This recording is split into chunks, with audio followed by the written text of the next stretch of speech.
says this. Beatboxers with a lot of sounds but very poor basics versus a beatboxer with fewer sounds but strong basics. The second one obviously wins. Remember, there's music. Music is the sole base of this, not for battles or routines. So that's why I don't like using the term routines, because it's I think that's pretty straightforward. So like, there's no which is better. It depends on you. Okay. And Rough Techniques agrees with your perspective about this. Since Icon's here and he's an up and coming beatboxer as well, uh, question to you, the same thing that I asked him. What would your perspective be about it? Do you agree with what Etto said? Yeah, I think categorizing it as like musicality and technicality is just completely wrong. Like Ettoman said, to have a drummer and for someone to call him not musical because he just does drumming is stupid, because obviously drumming is music. Um, so I think this might be a dumb idea, but I think we should completely reform the way we judge battles completely, right? It should no longer be about technicality, assign this many points and then we'll add them up, because people have a bias between 1 and 10. You add them up, or you'll end up with like a score that might push someone who's not at that level to an even higher level. Like it creates bias. So I don't think it's a good idea to have these categories. And also, when you define stuff, right, you get into this kind of tunnel vision. Like you think musicality and you think of all these ideas, but like you might be thinking within the box. And if you didn't have that label, maybe you'd be more creative, because or I have to make a musical routine because musicality is a criteria. Or if we got rid of that, then what can I do just as a routine in itself, not thinking about the criteria. Like I think it would make beatboxers more creative. So I don't think they're good labels. Right. Okay. And that's this is a major question I've been getting all the time, and uh, one of the major things I believe a lot of beatboxers are getting stuck with in Bangladesh is they have information. It's all coming. It's all coming in from here, there, this friend, that, and this, and so on and so forth, and everything, and all that's happening. But at the end of the day, they're getting lost. That's the biggest problem that they're all facing. That's what's happening. So what I'm going to ask you, so by the time Eto comes back, Icon and Ruri, if you can, because you saw the battles happen, and from a perspective of an audience, if I use the word layman here, um, if you saw someone beatbox in the beginning, that's first to Rory, I'm asking. If you saw someone beatbox, can you actually categorize what you're hearing? Can you go like, oh, this is musical? Or wait, I'm seeing a lot of just beats happening. How do you look at it? Well, I mean, I think it progresses from how long you've been beatboxing or how long you've been exposed to it. Because obviously you can pick out certain aspects more accurately the longer you've been doing it, because you're kind of emulating that as well. But for sure, I mean, I view it as a song. Like songs have so many aspects, and they're all counted as like it's music, right? So that's what I think. Like, I mean, music has different aspects, different things. But I was similar to what Icon was saying. Like labeling something as kind of like, okay, that's a really really technical beat, or like he's mainly doing music, or like musicality. It's kind of they're not like two separate things. They're on a spectrum. And I think it's just an amalgamation of all this that kind of creates like beatboxing and music. So that's what I feel when I'm like watching, especially at Asian beatbox. When I was watching people doing it, I was obviously thinking, okay, he did like, oh, that's such a good beat or whatever. But I wasn't thinking, oh, that's like amazing, like technicality. He's even a great technical beatboxer. I'm like, he uses technicality well to create his song in his beatboxing. That's what I thought from it. And the same way from musicality, if he was doing kind of some like vocal bass, I'm like, oh, like that works perfectly in his song. It's not like, oh, he's musicality beatboxer. That's what I feel from it. All right. The question actually comes from what I just asked to all of you guys comes from the confusion that, okay, I got to do this. And by the time I'm trying to understand this, something else pops up, or some other information pops up. Like I said, there's a whole lot of information going on. So when I ask you these questions, they actually provide a proper, perspective to whoever's watching right now and those who want to know.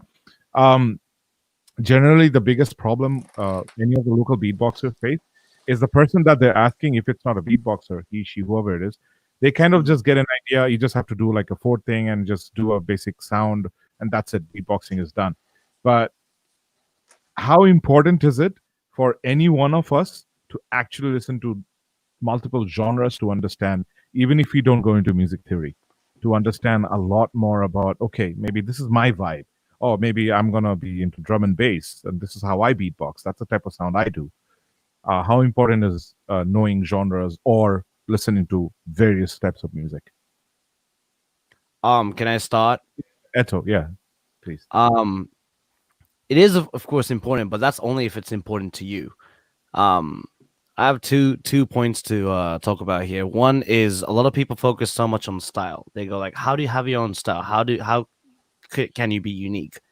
And this is a discussion that's been continuing on for like ages, right? A lot of people have been asking me the same question, and I always tell them, style doesn't come intentionally. Of course, you can focus on different aspects of beatboxing to sort of like shape your way to finding your style. But my theory is that style is your personality. It's equivalent to your personality, or interest. If you're a person who likes music in general, right? And you like, for example, drum and bass, like you don't need to intentionally go, oh, I should like learn drum and bass. It's like you like drum and bass to start off with, and naturally your beats were in that tempo. Your beats were naturally the things that you were doing was more drum and bass related. So follow your true interests, like not because you were inspired by somebody else. Like there's always going to be people who do amazing things, but that might not necessarily be for you. Like maybe skill wise, interest wise, like be honest with yourself and you will find your style, because your style, you're born with it. You're always born with it. Like my style of clothing is I was born with it. Obviously it develops, but obviously you have a base to anything, right? And that leads me to another point. Bringing an example of 2H. I'm very close friends with 2H. He often calls me online just to have a chit chat. He no any particular reason. He would just call me and say like, what you doing and all that. And in Poland, him and I had a really long walk, maybe 6 hours. Whoa. On a day we had nothing, right? And sorry, I said too much about 6 hours. It was 5 hours. But yeah, I was shocked to hear that he did not listen to any music for 1 year. Okay. Like what? He decided to not listen to music for 1 whole year. He stopped listening to music intentionally. How did that help him? It helped him big time, because he thought that music is sort of distracting what he wants to like find out. He's a really weird guy in a good sense. Like he wants to find a new way to discover more for beatboxing. So that's me. Sorry, she's sleeping. Oh, good. What I'm trying to say is 2H decided to look for inspirations other than music. So he decided to shut all music from his life for 1 whole year. I mean, obviously he'll hear music out in the city, but he got inspiration from walking outside in the park, like birds making noise, and that's how he came up with all those routines. Dude. I was shocked to hear that. So wow. Music is his showcase in the ABC was it didn't have a lot of music and whatever. It was an environment that he created. I mean, now, and then after the Asian champs and all that, he came to Japan to just to stay for a couple of weeks, and that's when he restarted listening to music. Okay. He was back on SoundCloud. He was digging for some new tunes, and he was inspired and all that. But when I met him in Poland, like he said I don't listen to music, and I go like, where'd you get your inspiration from? And he goes, life. I'm like, Wow. Like, what? That's deep. so going back to the question, music is important, but this is merely if it's important for you. You can get inspiration for anything. Like I had a time when I came up with a new sound listening to a printer printing out sheets. You know what I mean? It's like that is it is important, but that's only if it's important to you. I talked a lot. I'm gonna pass it to Icon. No, that was just on point. Icon. Give your two. So I agree with what Ettoman said, that style comes naturally, because as someone who's still progressing as a beatboxer, I've spent like so long trying to find my style and trying different things and going to events and like, oh, I'm gonna take it this way, or I'm gonna take it this way. And eventually you start to realize that all you're doing is just trying to impress other people. And when that happens, you almost fall short. Like the moment you start, you failed before you started, because the end goal isn't to make other people happy. And by trying to do that, you're emulating the success, but you're still failing at that, if that makes sense. Like, yeah. So I think the most important thing is definitely just do your own shit, and the rest will come naturally. And people will probably end up trying to emulate you and failing because they're not following like what their personality or what their style is. So yeah, I think it's a good point. Don't try and make a style, just do your own stuff. It'll come naturally. And don't try to impress other people with your beats. Just do what you do, and then you'll eventually develop naturally. Okay, that's an amazing. Um, Jumping on that, I wanted to ask this question where, once again, like I said, even if there are different communities doing different types of stuff and different upbringing for any individual, there is sometimes that thing. Like I got asked a question like around 3-4 days ago. Someone wrote to me in my page, and the first thing he asks is, "How do I earn from this?" That's the first thing he asks. I'm like, "How long have you been beatboxing?" He's like, "It's not been a year. I just started, and I started quite late." He's 19, and he started that. I'm like, okay, it really doesn't matter when you start. Just start.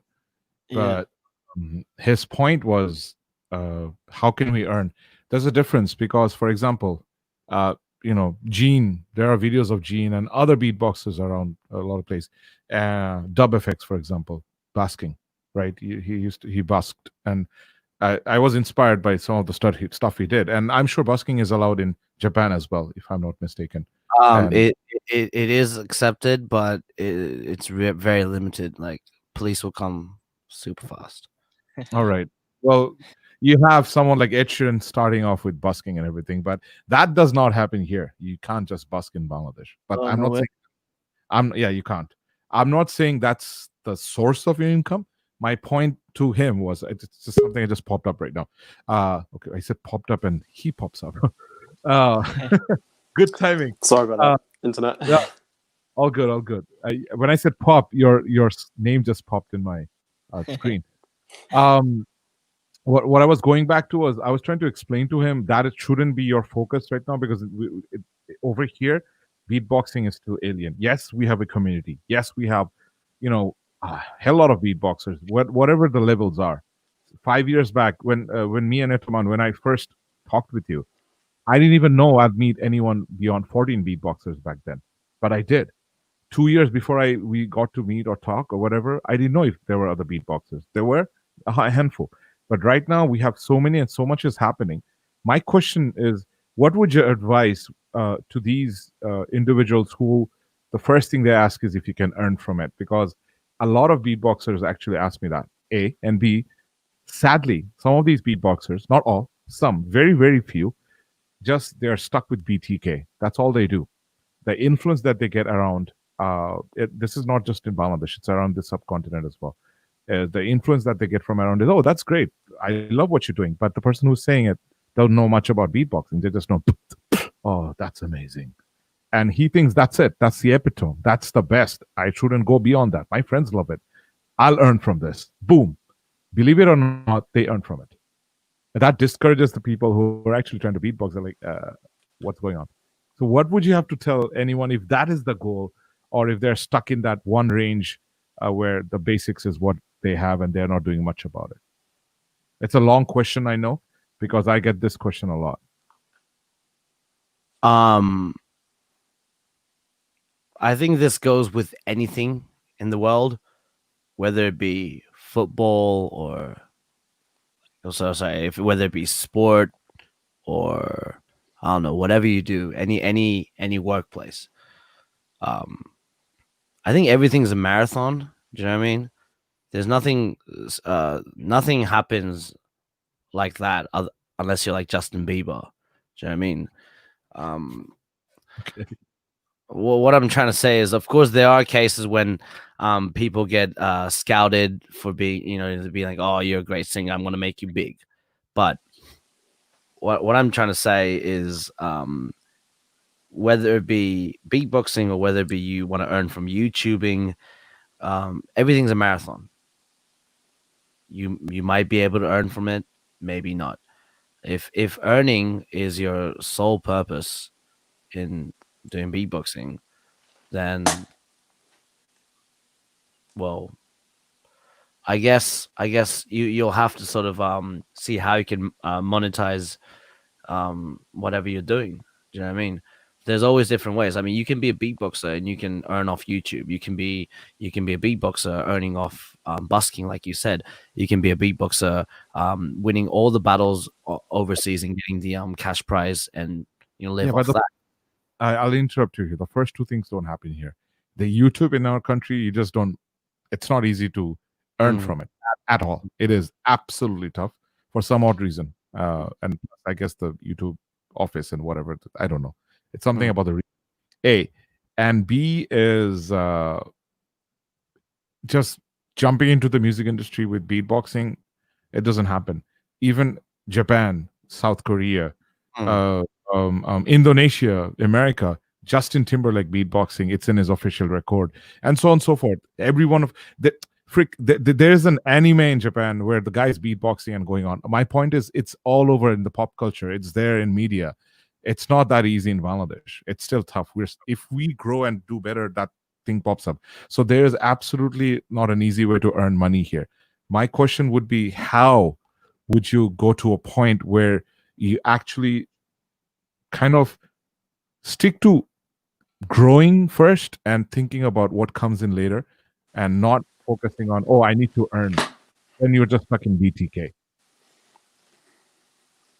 I know the environment is different in Japan. I know it's way different in UK and Ireland and everywhere else, but still. I'm sort of confused with the question, because is it that you want to know what you can do to earn, or you want to know what else should be the motivation for you to have? Yeah, no, it's not what you should do to earn. It is what you should do to focus to be a better beatboxer, instead of thinking I will earn from it when the country or the environment isn't giving you that many scopes.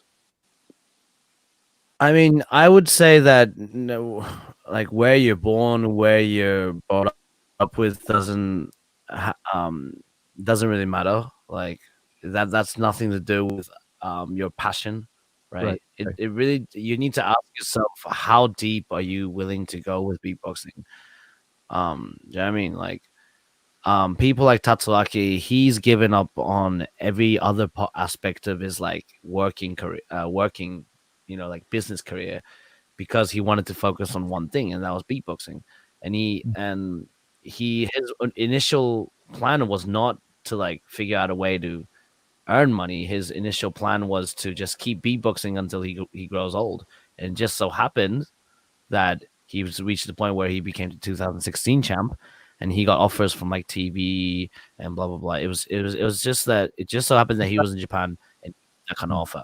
In Bangladesh, I've never been there. I would love to go there, but I'm not aware of the situation. But if the question is how, right?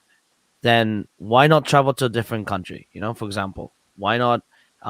If if financial issues are there, then maybe see if you can get sponsorship by studying really hard. I don't know. Like I'm sure there's always way for an exchange. I mean, these two boys, they came to Japan as an exchange as well, exchange program. I mean, they stayed here for a year, not just chilling in Japan. They were actually working.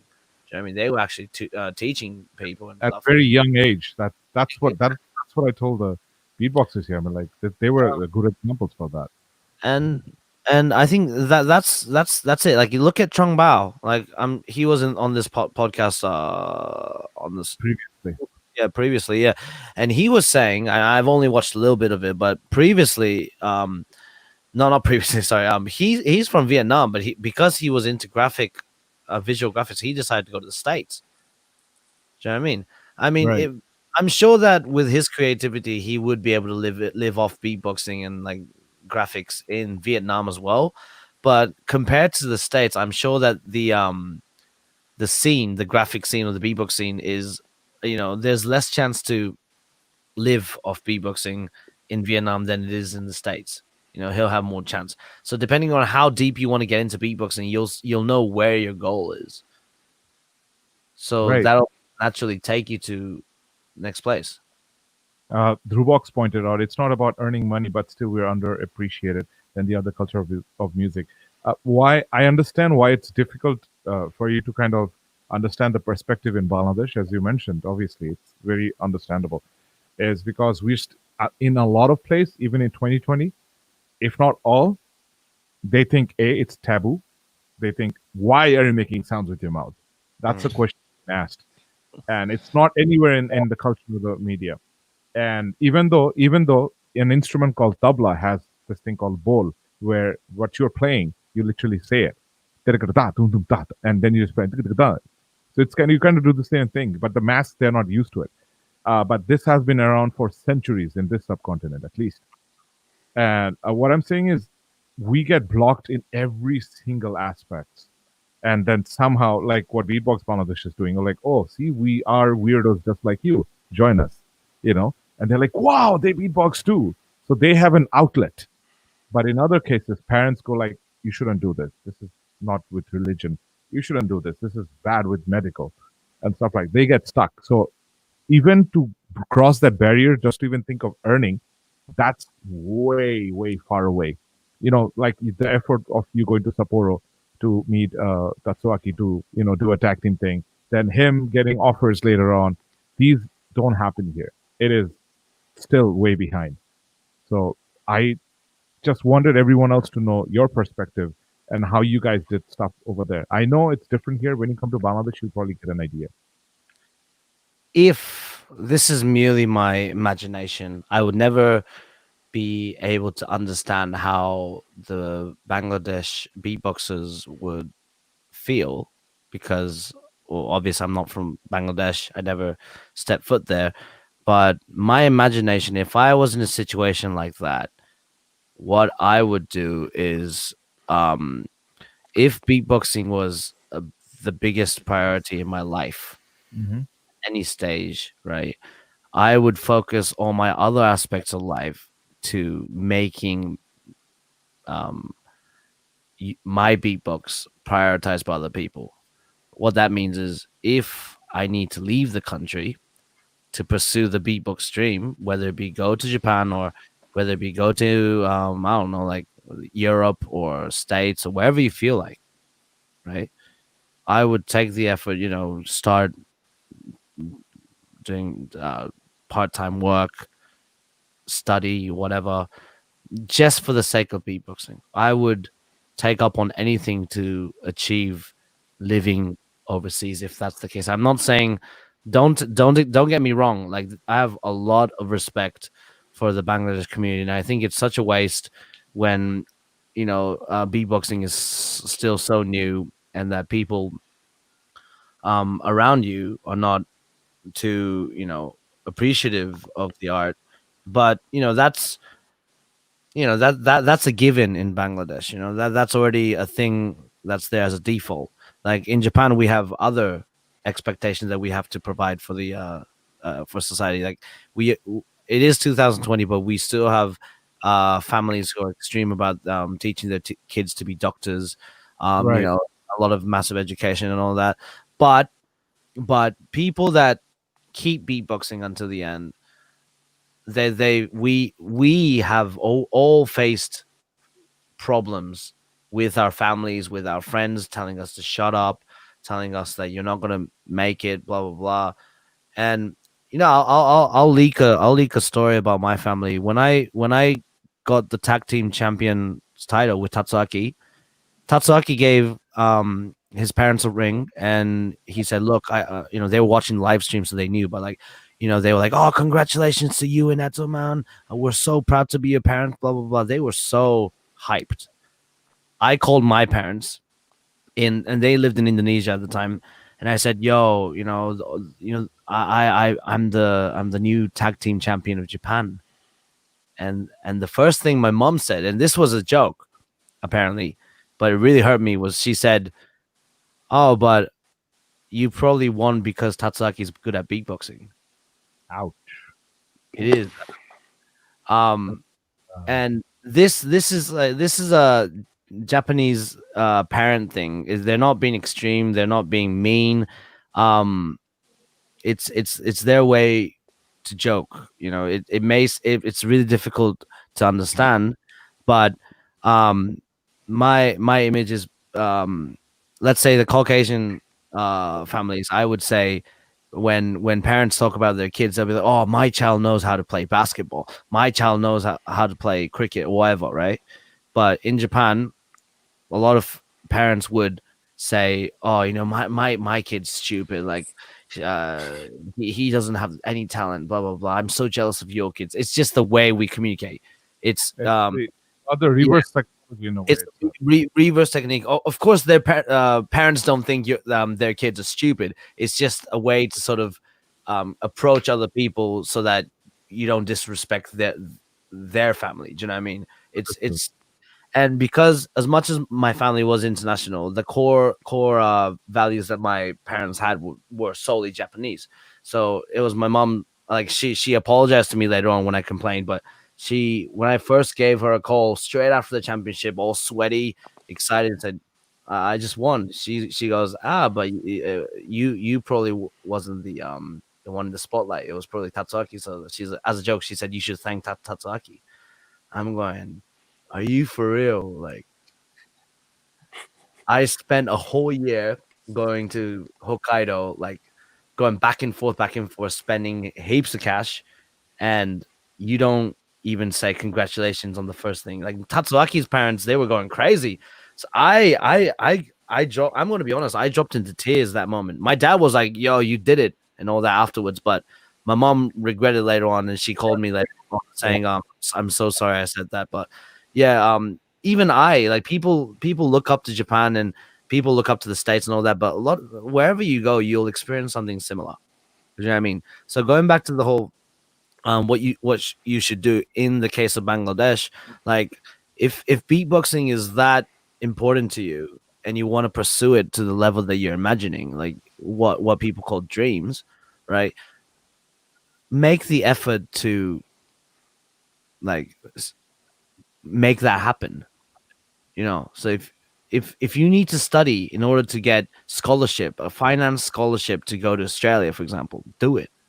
Like if your parents are telling you to shut up, then go into boarding school, and you're not going to ask your parents to get the money. Like, work your ass off. You know what I mean? Right. Like, situations are tough. I know, like countries like, for example, Poland, they're really cheap. So like the earnings are really small. Oh, sorry, less. But you know, there's always things that you can do. There's always going to be programs that are available for kids to access as well. You know, if you're willing to fight, then fight with your parents, saying, "This is what I want to do. I don't care about what you guys think, but I want to push this." But if you're gonna do that, you're gonna have to make the commitment. If you actually, you know, promise your family or your friends saying I'm gonna make it, then don't just like be like, oh, somebody dissed me on YouTube, or somebody said some mean things on Reddit. Oh, why don't people like me? Yeah. If you're gonna do that and decide to quit beatboxing, you shouldn't even beatbox to start off with. Yeah. Wow. You said some of the things that we can completely relate to, and yes, a lot of parents actually do that, and we kind of go through the same thing. I guess it's the same thing for a lot of people, but some parents are supportive. Yes, like my parents never actually said, "What are you doing?" And it took them a while to understand I'm trying to make music because I started off with tabla when I was a kid, but thankfully that did not fall on me later on. But yes, it's different, like I mentioned, and thank you, Eto, for giving like a very deep insight. And I want to know if Icon faced the same thing. When they heard you beatbox, did they go like, "What? What's that?" So, get that. what to in terms of my family and how they responded? They go like, "What?" Yeah, it's interesting. Because it's definitely a different culture from Japan or Bangladesh, right? I feel like in the West, it's a lot less intense and less I don't know. It's less. It's not as difficult. You're more accepted for what you pursue. So when I first started, I didn't face like any pushback from my parents. It was mainly during school, and I'm sure Ettoman and you can relate. People during school, they're not your parents. They don't love you. They're gonna shit on you. And like everybody's gonna face it, so don't take it personally. So I think in terms of my parents and like my family, they were a lot more accepting. But yeah, there's still a lot of people that will push you down just because they can, and they don't necessarily like what you're doing, but that's no reason to stop, not at all. Definitely. So personally, I haven't faced as much. There's still an element. There's always an element in there. So yeah. Right. And of course, both Icon and Rory, you guys work right now. You started university, right, Rory? Yeah, no, I was studying. I'm currently working just now, but yeah, no, I was. Okay. And what about you, Icon? Are you working? Yeah. You're working. Yeah, I was at university and I'm working. Yeah. Okay. And anyways, guys, whoever is here, everyone who's been here, we are pretty much at the end of the podcast. But as usually what happens, there's no time limit for podcast. I would love to ask so many questions, but at the same time, the couple of questions that I have, I'll conclude with that. And since Icon's here, you're gonna drop a beat, bro. Get ready with that. Yes, you drop a beat. Then we'll go to. So. Are you gonna? Is your loop station connected? Because if you're gonna drop a beat and then you're gonna spit some fire bars. Yeah, it's pure fire. Do that. I'll give you some time to get ready, and then while you're at it, while you start spitting pure fire bars, the three of us will just exit. So enjoy your stage. Yeah, so, I was talking about people, pushing back. You're always going to face difficulties. Your rhymes are so lit that we don't need computers and phones to like. Oh God! Listen, bro. You know what this is like? This is like the Asian beatbox stage in Taiwan again, where someone gets picked on and has to go on stage and do that mock battle. This is genuinely it. Yeah, and Mike was on stage. He's like, "Who wants to go next?" We're like, puts his hands up. This boy here. You put my hand up. Mr. Baksho. He actually smashed it. I still have. He did. I think the other guys, the other like Chinese beatboxers and Taiwanese beatboxers, they were on stage. They were doing it, but because they wasn't chosen for that particular stage. Like everyone's like, like not to be rude or anything, but they were like, meh. But then you came up and decided to get routine, and with a stop, and everyone's going like, oh. Yeah, we're getting so hyped. Yeah, I need to remind you boys as well. He was like 2 strongs like deep as well at this point. I think I'd explain what strongs are. Like it's this really it's a Japanese mix of alcohol. It's not even a cocktail. It's just a concoction, right? With it's really high, 9% of alcohol, and if you basically chug it, you're dead. Like that's how strong it is. That's why it's called strong. And he's had 2 cans of it. Yeah, like we had to drink this before the venue as well. So like we were in the taxi going there. The taxi only took like 10ish minutes. So me and Sam were in the back trying to neck these, and then like a few minutes later, he's getting put up on stage to do a mock battle. I don't even remember you guys drinking back then. But I'm like, what? Yeah. All I remember is McDonald's right before that. Yeah. I mean, Icon actually, or back then Phoenix actually like smashed it. I guess it was. I personally think his rounds were much better than some of the main battles. Don't be like that. Hey, bro, like it was honestly, it was so sick. Icon, get your loop station ready while I ask it. Is this for real? Can we literally hear spin his bars? Yeah, let's do this. Let's do this. No one's gonna stop you. You just I'm so hyped. Not doing loop. I haven't. All right. I love it. The way you're holding your headphone, it goes like I'm getting ready for the loop station. Get it ready. Get it ready. He's ready, man. I'm not getting it ready. I'm not. Hey, So to be honest, oh my days. I think it was worth me staying up until like 1:43 a.m. If this was, it's worth, man. It's worth. Absolutely. There's a message from Anindora. I honestly cried a bit when Ettoman told this story. I have a vivid imagination. And imagining it actually, okay, well, your mom telling what she did. Well, right. Yeah, I'm gonna comment on that real quick. Don't get me wrong, it was unintentional of my mom to do that. I love her, and she's really supportive, but that even people like my mom would unintentionally say things like that, which means that there is an image that beatboxing is always just a wow factor, something you do in front of people saying, oh, I can do a party trick. Do you know what I mean? So it's up to us and you guys to sort of bring up the recognition of beatboxing. And if you guys in Bangladesh are experiencing this whole like if you guys feel there's a wall between the music industry and yourself, and then take the next step. Lead. Like, we can only give you advice, but we aren't from Bangladesh, so we cannot speak for you. Speak for yourself and take the first step. And basically what I'm saying would be covered by Icon's fire bars, so make sure you listen to his tune in the end. Yeah, we have people asking for it. We want to hear the skank fire bars. Come on.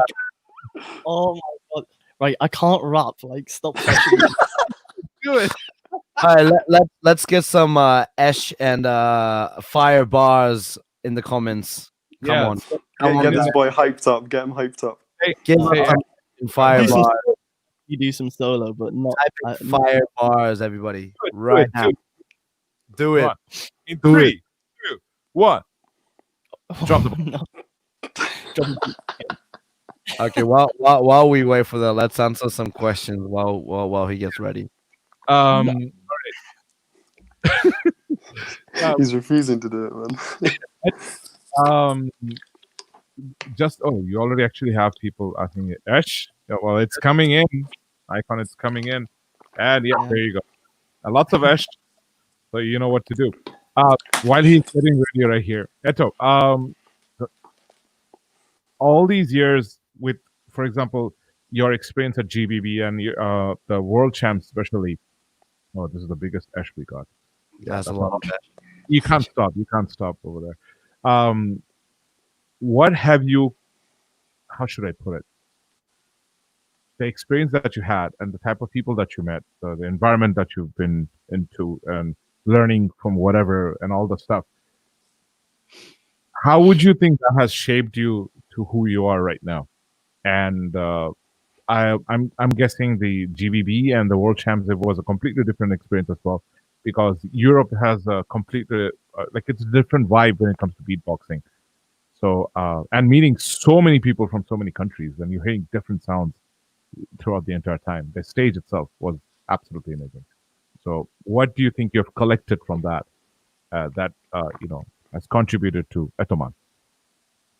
I think the biggest lesson, not lesson, but biggest inspiration that I got from people is not necessarily skills. Obviously, there were sounds that I heard for the first time. I learned things like how to practice to get better at whatever. But I think the best lesson I had from meeting a lot of people going to different international events is um the the difference in passion that people had. People that I looked up to, when I talked to them, I would go, no wonder this guy's really good. Like, you would be with them and you can see how much they enjoy beatboxing. This goes back to a couple of questions asked in the beginning of this podcast, but like how to keep motivating yourself to keep beatboxing. Like, as much as you love beatboxing, you'll reach a stage where you go, maybe I'm getting a bit bored of this and blah blah blah. The biggest motivation was that you can go like, wow, like these guys are seriously into it. Maybe I should do the same. Like, that's the biggest lesson I've learned. Motivation, like the love for beatboxing, if that makes sense. No, it does.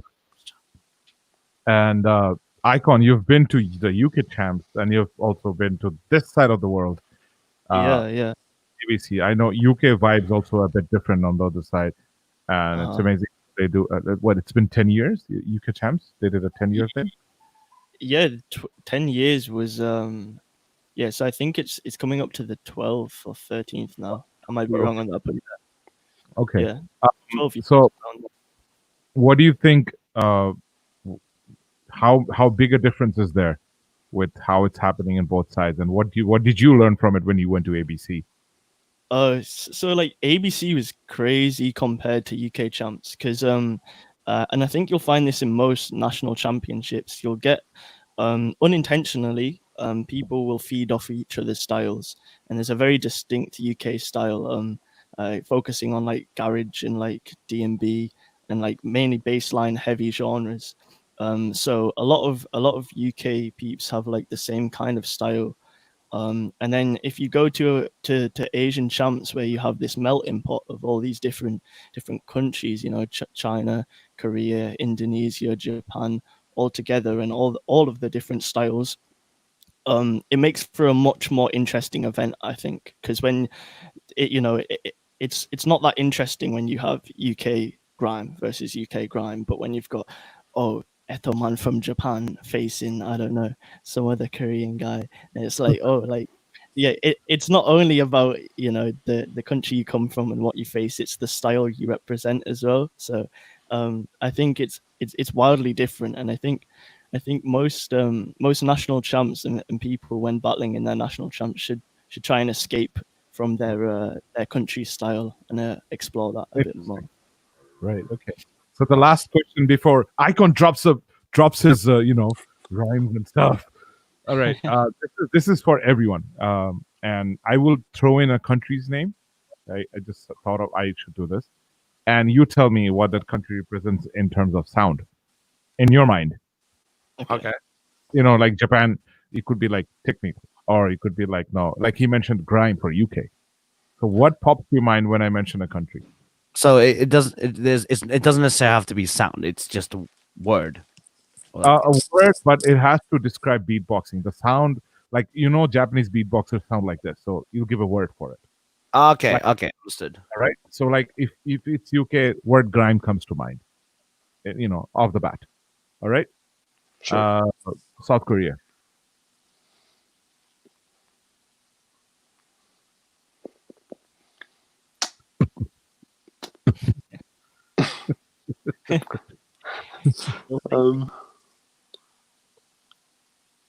Power. Okay. All right. Do you guys agree? Yeah, I was thinking about, I was comparing beatboxers, and the common thing was kind of like all their beats are like, there's a lot of power in them. There's a lot of kind of like, not necessarily aggression, but there's a lot of like, there's a lot of emotion in like their beats. So I would say power. Yeah, Like, take someone Okay. like Mike, you can definitely see yeah, his for kind. sure. Yeah. But when I think of South Korea, immediately I think of flow. I think the way that they structure their beats is so interesting. And I think the idea of delayed drops is quite like unique to South Korea. I don't see a lot of people like delaying drops the way Korea does. I think that's really interesting. Okay. Australia. Throat bass. All right. Hey, this Um, is true. This is so true. It's not For because me, of I would say music. Really, it's the closest to kind of like mainstream kind of music that you see on like the radio and stuff, especially like Codfish. It's very kind of influenced by that. There's a lot of like melody going on with it. So for me, I would just say music, really, because it's, in my mind, it's the closest representation to what we would kind of see, or what we'd normally generalize as music anyway. So Okay. that's what I would say for it. true. I agree. China. China. Uh-huh. China. Hype. Yeah, actually, Straight hype. it's very hype. Really? Oh, I was thinking more of like traditional instruments. Okay.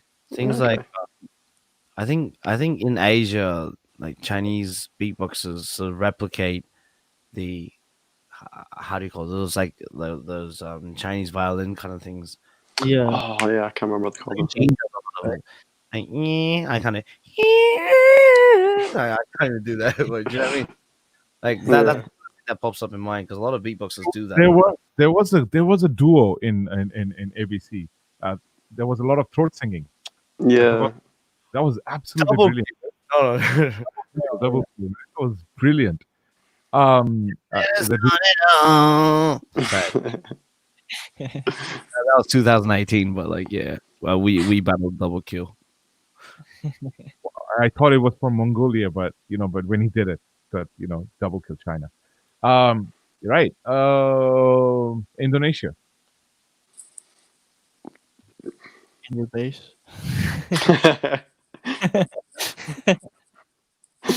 Straight in. You're not wrong. All You're not wrong. Undeniably. just before I say the word, this is such an inner joke thing, but like, the three of us, bro, like, you know what I want to say. Just rein it in. Rein it in. What did Sam say? Sorry, Icon say. I want to say hype more than anything. 'cause Yeah, thinking about you it. look, it's insane. The crowd is unbelievable. I would say, dirty bass in terms of like not like sick, kind of like It's just filth. I can't do it. You know what I mean? Like that image is like I'm not. Yeah, it's difficult. Yeah. It's difficult. You know what I mean? Right. Singapore, but Singapore doesn't really have that many of beatboxers in the scene. But still, Singapore. Does it necessarily have to be a word? anything, whatever pops to your mind.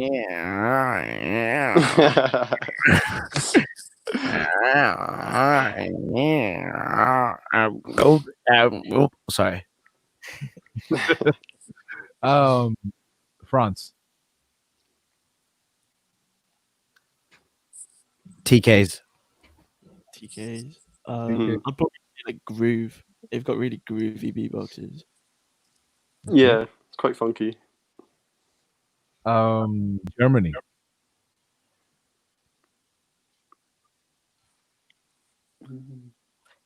Germany. Look at everyone. House. House. Yeah, I guess. Oh no. Minimal. Yeah, actually, yeah. Minimal. Like that. And even though this is recent and I haven't got into the Russian scene except Matt Twins, but I should have. I've seen their amazing beatboxers. Russia, I would say, this is similar to Korea, but like power, but in their basic sounds. Yeah, like Basics, the power of the basics. snares. Yeah, Yeah. Sure. all the Okay. sounds are pretty refined. And they're so low key, they're so underground. Let's do 3 more countries. Japan. Clean. Like, Clean. I would say, oh my god, like forgive me when I say this to all the beatboxers. I'm so sorry. Forgive me. EDM. Oh my god, I hate that word. I hate that word. EDM. EDM. Sorry. Like Okay. I'm not gonna explain why, but that's not supposed to be a good thing when I express Japan. EDM. Okay. 2 more. States. Well, states. States. Yeah. America. States. USA. Hip hop. Hip hop. Okay. Most definitely. And the I'd last go. country- Oh, sorry. No, ahead. go on. Yeah, you would go for? I would go for style because I think out of all the countries, I think the US has managed to have the most diverse style compared to other. 'Cause, yeah, I don't know. Is it because of beatbox being originating in states? Is it because of that, or is it because of everything that's around them? I think it might have something to do with the area. I mean, if the same people go to the events because events are so far away. But that's actually like you have all these people spaced out over countries, so they're not influencing each other as much. Okay. That's my theory. I agree with what he just said. Then, like I said, hip hop, but I had a long discussion with Article. Oh, sorry, Vokoda. On Vokoda. Vokoda. Yeah. About I this. kept calling him Audicle in the podcast, and he's like, okay. Yeah. Okay. Yeah. Article had an issue with America having this image in the beatboxing that they all do hip hop, but yeah, I think style is a big thing because everyone thought American beatboxers would do hip hop. They were so urged to come up with a new style. That's why I think they're so unique. But still, the reason why I say hip hop is because no matter how much of a new unique style you have, the base is always hip hop. The hip hop mentality. That's why I say hip hop. All right. Last country, even though I want to choose other countries from the continent, is Chile. Chile. Chile. Yeah. Dubstep. This is me too. I agree on that one. Dubstep. All right. Yeah. They're improved. The South American countries, they're No, doing it. not because of Thomas Acre. It's not because of Thomas Acre. Just the Chilean beatboxers in general. Like the thing they do is they do trap, of course, but my strong image is dubstep. Okay. All right. Whoop, So whoop. that was the last question. So are we hearing anything from Icon? You're right. I'm not rapping for you guys. I'm not rapping. For you. Drop a beat. I'll drop it. What you gonna do? What you gonna do? What you gonna do? What you gonna do? No, All I don't right, mind. come on, fam. State your name, cuz. Ride the buck. Whip. All right, let's do this. Come on. Okay.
Yeah, something like Oi, that. oi, oi.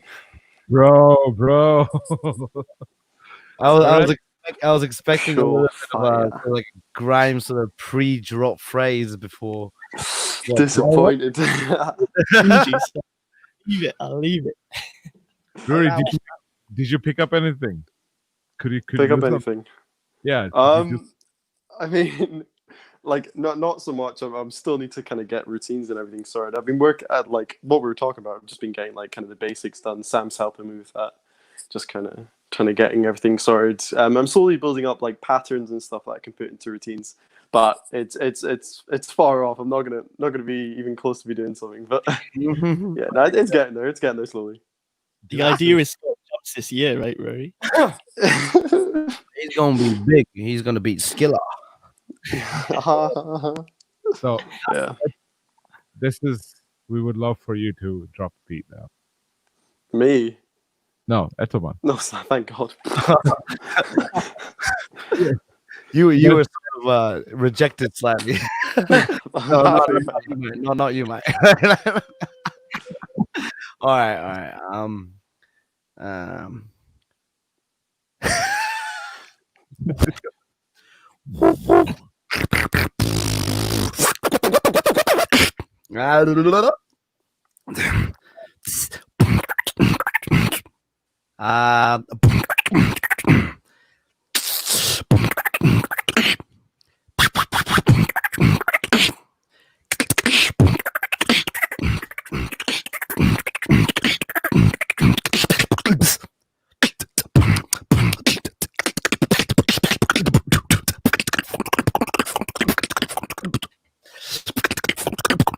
It's so difficult to beatbox with this. I've never actually done it here, but yeah.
Bro. Oi.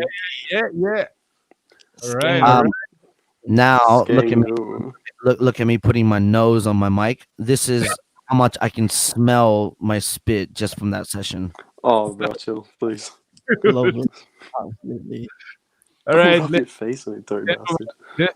This was Ettoman, and with Skangman Troop we have Icon and Skangman that's Rory. Nainobi was here, he's not here. Hopefully we could do another reunion soon. And Ettoman, super grateful for giving time. Thank you for being here in the podcast. Thank you for having us. Sorry. Yeah, man. Originally this was thank you for having me, but but yeah, no worries. Thank you for having us. Yeah, thanks for having man. us. Cheers. Cheers, man. And yeah, I'm not letting you go yet right now, but this is the end. I'm just gonna say bye to everyone. Thank you, Ettoman. Thank you, Icon. Thank you, Rory, as well. Everyone, check out the description below for Ettoman's social media links for Instagram, Twitter, Facebook, and YouTube. So check out every single stuff. Yes, on Indaroy, I can see you keep saying Skangman throughout the entire thing, and he keeps. I don't know. He wants your name to be. Can you just make his dreams come true? He wants your name to be Ettoman. What does he name your name to He be? said something like Ettoman, soy sauce, Skangman, Ettoman. He wants both. But can we please? Skangman, soy sauce. Soy sauce, man. Can I just be shortened to Soyman, please? Soy, Soyman. Hey, soy soy man, boy. soy boy. If I ever do loop station, I will call myself soy boy. Yes. That's a man himself. Oh, bro. I'll need a icon to teach me how to be a proper soy boy. Guys, do follow Ettoman, and it's in the description below. Yes, this was great, and we had Ettoman throughout the entire thing, and we had a reunion. If you just joined in now, you missed a big thing. But then again, this podcast is archived. You can watch the entire thing again. I would say this is one of my. This actually gave me a good headache because when you laugh, this part of your head hurts like hell, and I loved it. It was a rush for me. I loved meeting these guys. They're absolutely brilliant. And if you want to know why I was laughing, just check out the entire thing. And all of them had amazing things to say, especially Ettoman talked about his experience. Icon shared his experience as well. And Rory on the other end, Janobi just was here for a while. So yes, please give them a follow. This is BeatBaksho from Beats with Baksho. 25th episode was happening. I'm about to say bye now.